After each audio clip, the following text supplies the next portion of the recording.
Joining me now, our friend, Democratic Congresswoman from California, Sydney Kamlager-Dove. She is a member of the House Judiciary and Foreign Affairs Committees. It's good to see you. The word sloppily, I think, let's build on that, because mass layoffs are expanding across government agencies after that federal judge ruled this week. It's not up to him to temporarily block the move.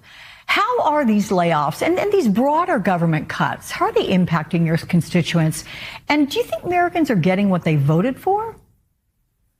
So always good to be with you, Alex. And I will have to say, all last term, Republicans were crying about executive overreach, and they were reminding the administration about their congressional authority.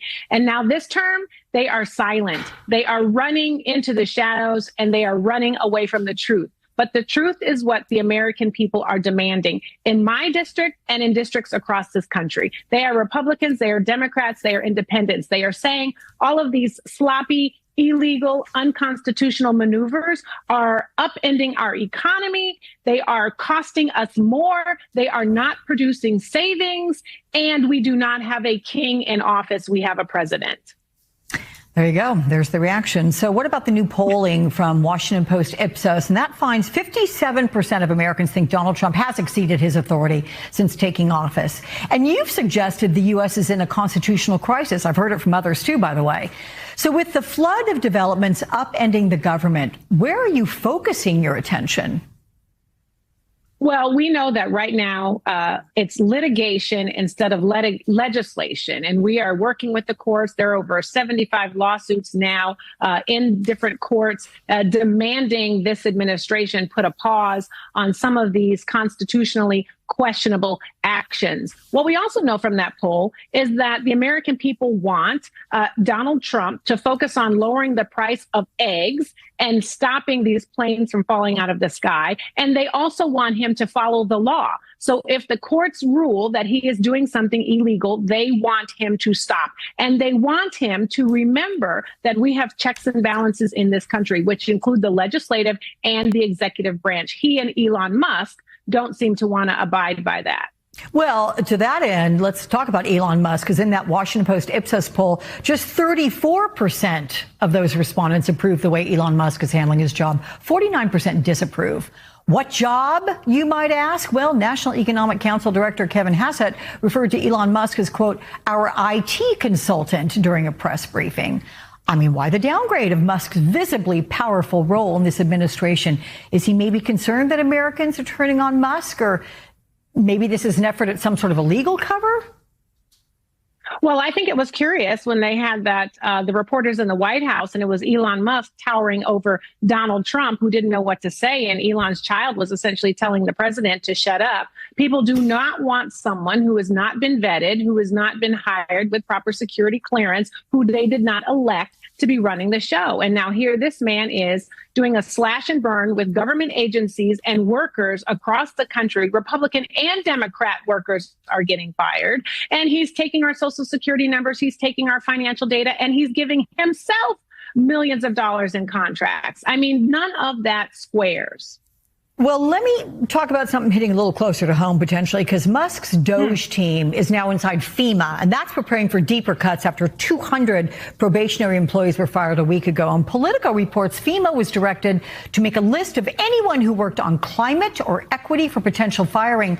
So let's consider LA's Palisades and Eaton fires, which erupted just last month. What kind of impact would cuts to FEMA, or complete elimination, as the president has suggested he wants, mean for people impacted by those fires? So, Alex, first, let me tell you that I've been hearing from constituents who work for the federal government who are saying they're getting questionnaires asking them where they fall on the MAGA spectrum. And if they're not saying they're compliant and complicit with MAGA, then they're getting terminated without cause. That is a huge problem. I am outside an event right now in my district. There are over 2,000 families that are lining up to get. Honestly, what I heard was heartbreaking. I heard from a woman who has a disabled son who's unable to work that she wouldn't even be able to afford 1 week of the medicine she needs for her special needs son without Medicaid. I heard from another person who got hurt while at work, while at the workplace, And Medicaid was the only reason he was able to get the rehabilitation he needed so that he could go back to work. And without Medicaid, he would have been stuck with that injury and would have never been able to work again.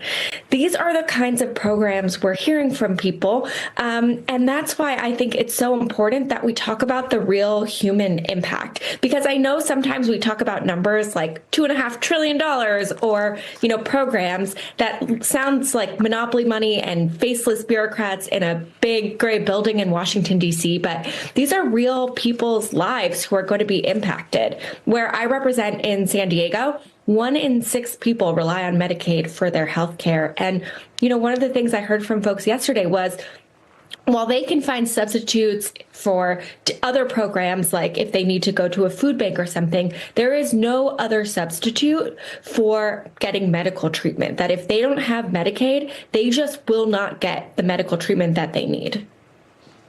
So there's a March 14th government funding deadline. It's coming up. There's no clear plan in sight, as usual, being left to the 11th hour.